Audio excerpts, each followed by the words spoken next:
Hello दोस्तों।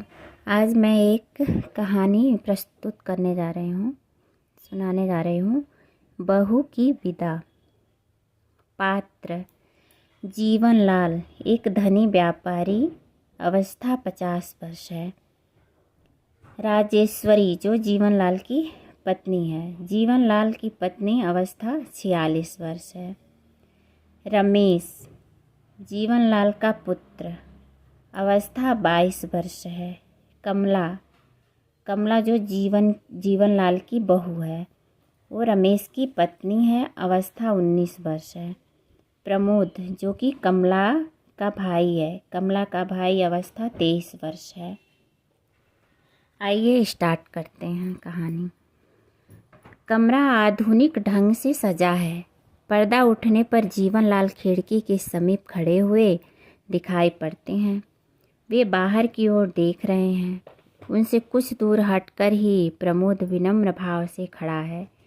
चेहरे पर निराशाजनक करुण भाव है। प्रमोद जो कमला का भाई है, कमला को लेने आता है। आगे बढ़कर धीमे स्वर में वो जीवनलाल से बोलता है, क्या निर्णय लिया आपने? जीवनलाल, विदा नहीं होगी।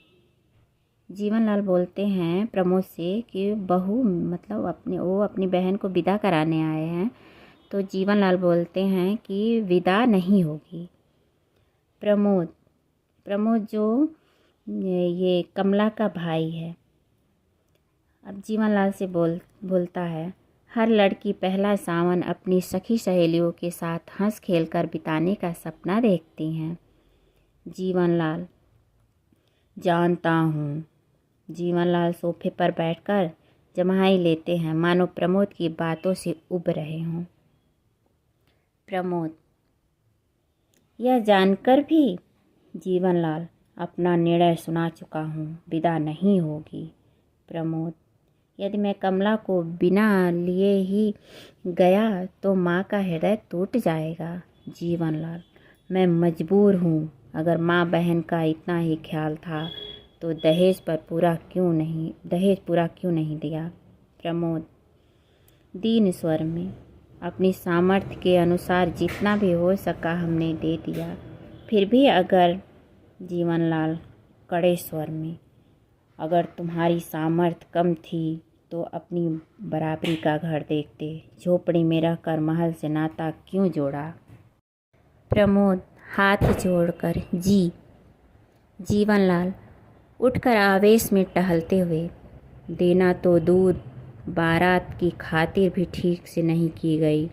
भरी बिरादरी में जो हंसी हुई, उस करारी चोट का घाव आज भी हरा है। जाओ कह देना अपनी माँ से कि अगर बेटी को विदा कराना चाहती है तो पहले उस घाव के लिए मरहम भेजे। प्रमोद, यह आप क्या कह रहे हैं? जीवनलाल, ठीक कह रहा हूँ। मेरा फैसला आखिरी है। विदा तभी होगी जब 5,000 नगद दायां हाथ फैलाकर इस हाथ पर रख दोगे। प्रमोद, यह तो सरासर अन्याय है। शिकायत आपको हमसे है। उस भोली भाली लड़की ने आपका क्या बिगाड़ा है जो विदा न करके आप उससे बदला ले रहे हैं? अगर रमेश बाबू होते, जीवनलाल, तो वह क्या कर लेता? मेरे सामने मुंह खोलने की हिम्मत नहीं है उसमें। वह मेरा बेटा है। तुम्हारी तरह बड़ों के मुंह लगने की बदतमीजी करने वाला कोई आवारा छोकरा नहीं। प्रमोद अपना अपमान से तिल मिलाकर, बाबूजी, बेटी वाला समझकर ही आप मेरा अपमान कर रहे हैं, किंतु यह न भूलिए कि आप भी बेटी वाले हैं। जीवनलाल, हाँ हाँ हाँ, हम भी बेटी वाले हैं, लेकिन तुम्हारी तरह नहीं। पिछले महीने हमने भी गौरी की शादी की है। वह खातिरदारी की है कि बारात वाले दंग रह गए। इतना दहेज दिया कि देखने वालों ने दांतों तले उंगली दबा ली। दर्द मिश्रित आवेश, तुम मेरी बराबरी करोगे? बेटी वाले होकर भी हमारा मूछ ऊंची है, समझे? जीवनलाल, रमेश गया है गौरी को विदा कराने। कलाई पर घड़ी बंधी देखकर कुछ देर में उसे लेकर आता ही होगा। मेरी बेटी पहला सावन यहाँ बिताएगी। तुम्हारी बहन के सपने कभी पूरे नहीं होंगे, समझे? प्रमोद व्यंग से। जो हमारी बहन है क्या वह आपकी कोई नहीं है? जीवनलाल तेजी से। बेटी और बहू को एक तराजू में तौलना चाहते हो? बेटी बेटी है और बहू बहू है। प्रमोद ठीक है, जब आप अपनी जिद पर अड़े हैं तो विनती करना व्यर्थ है। रुक कर धीमे स्वर में, क्या जाने से पहले एक बार बहन से मिल सकता हूँ? जीवनलाल जरूर जरूर। और हाँ, उसे यह भी बताते जाना कि अगली बार मेरे लिए मरहम लेकर विदा कराने कब आओगे? ऊंचे स्वर में। अरे सुनती हो गौरी की माँ, जरा बहू को भेज दो, अपने भाई से मिल ले आकर। सहज स्वर में। मैं तब तक देखूं कि माली के बच्चे ने झूला डाला या नहीं। द्वार की ओर बढ़ते हैं। द्वार का पर्दा हटाकर मुड़ते हुए गौरी के लिए झूला डाल रहा हूँ लॉन में। प्रमोद थका सा सोफे के पास खड़ा है। अंदर से कमला आती है। चांद से सुंदर मुखड़े पर उदासी की घटा है। प्रमोद के पास जाकर चुपचाप खड़ी हो जाती है, सिर नीचा किए। प्रमोद भारी स्वर में, कैसी हो कमला? अच्छी तरह तो हो? कमला सिसकने लगती है। प्रमोद आर्द्र स्वर में, कमला रो मत, उन मोतियों का मूल्य समझने वाला यहाँ कोई नहीं है। कमला सिसकती हुई, भैया क्या? प्रमोद घबराओ मत, मैं जल्दी ही फिर आऊँगा और उस बार विदा अवश्य होगी। मैं चोट का मरहम लेकर आऊँगा। कमला न समझने के ढंग से, मरहम? प्रमोद हाँ कमला, हमारे व्यवहार से बाबूजी के कलेजे में घाव हो गया है। उन्हें मरहम चाहिए और उस मरहम की कीमत है 5,000 रुपये। कमला चौंक कर भाई की ओर देखती है। जीवनलाल प्रसन्न स्वर में, आ गई मेरी गौरी।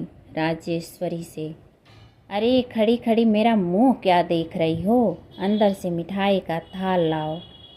राजेश्वरी अंदर चली जाती है। कमला पर्दे के पीछे खड़ी है। तभी बाहर से रमेश आता है। चेहरे पर उदासी के चिन्ह हैं। बरसाती कोट सोफे पर रखकर चुपचाप खड़ा हो जाता है। जीवनलाल बाहर वाले द्वार का पर्दा हटाकर बाहर झांकने के बाद घबराए हुए स्वर में, गौरी कहाँ है? रमेश धीमे स्वर में, वह नहीं आई। जीवनलाल नहीं आई? क्यों, तबीयत तो ठीक है उसकी? रमेश जी हाँ। जीवनलाल फिर? रमेश उन्होंने विदा नहीं की। जीवनलाल जैसे छाती पर किसी ने घूसा मार दिया हो। विदा नहीं की? क्यों नहीं की विदा? रमेश कह रहे थे दहेज पूरा नहीं दिया गया। जीवनलाल हमने तो जीवन भर की कमाई दे दी और उनकी नज़र में दहेज पूरा नहीं दिया गया? लोभी कहीन के। राजेश्वरी वापस आकर, उन्हें क्यों भला बुरा कह रहे हो? बेटी वाले चाहे अपना घर द्वार बेच कर दे दें, पर बेटे वालों की नाक भौं सिकुड़ी ही रहती है। जीवनलाल मगर शराफत और इंसानियत? राजेश्वरी बीच में ही, अब शराफत और इंसानियत की दुहाई देते हो? कुछ देर पहले तो। जीवनलाल चुप रहो तुम। राजेश्वरी बहुत चुप रही, अब नहीं रहूँगी। आखिर क्या कमी है बहू के दहेज में? मगर तुम हो कि? जीवनलाल अनसुनी करके, मेरी बेटी को विदा न करके उन्होंने मेरा अपमान किया है। मैं। राजेश्वरी तुम भी तो किसी की बेटी को विदा न करके अपमान कर रहे हो। किसी का? जीवनलाल चीख कर, गौरी की माँ। राजेश्वरी अब भी आंखें नहीं खुली? जो व्यवहार अपनी बेटी के लिए तुम दूसरों से चाहते हो वही दूसरे की बेटी को भी दो। जब तक बहू और बेटी को एक सा नहीं समझोगे, न सुख मिलेगा न ही शांति। जीवनलाल बेचैनी से इधर उधर टहलते हैं। वे हाथ मल रहे हैं, सिर नीचे झुका है। प्रमोद रमेश के पास जाकर खड़ा हो जाता है। जीवनलाल बहू और बेटी, बेटी और बहू, अजीब उलझन है, कुछ समझ में नहीं आता। राजेश्वरी, अगर हर बेटे वाला यह याद रखे कि वह बेटी वाला है तो सब उलझनें सुलझ जाएं। जीवनलाल रुक कर पत्नी की ओर देखते हुए, शायद तुम ठीक कहती हो। प्रमोद आगे बढ़कर धीमे स्वर में, अब मुझे आज्ञा दीजिए बाबूजी। जीवनलाल चौंक कर, ये? प्रमोद, मेरी गाड़ी का समय हो रहा है, मैं जा रहा हूँ, मैं जल्द ही फिर आऊँगा, विश्वास रखें, इस बार आपकी चोट के लिए मरहम लाना न भूलूँगा।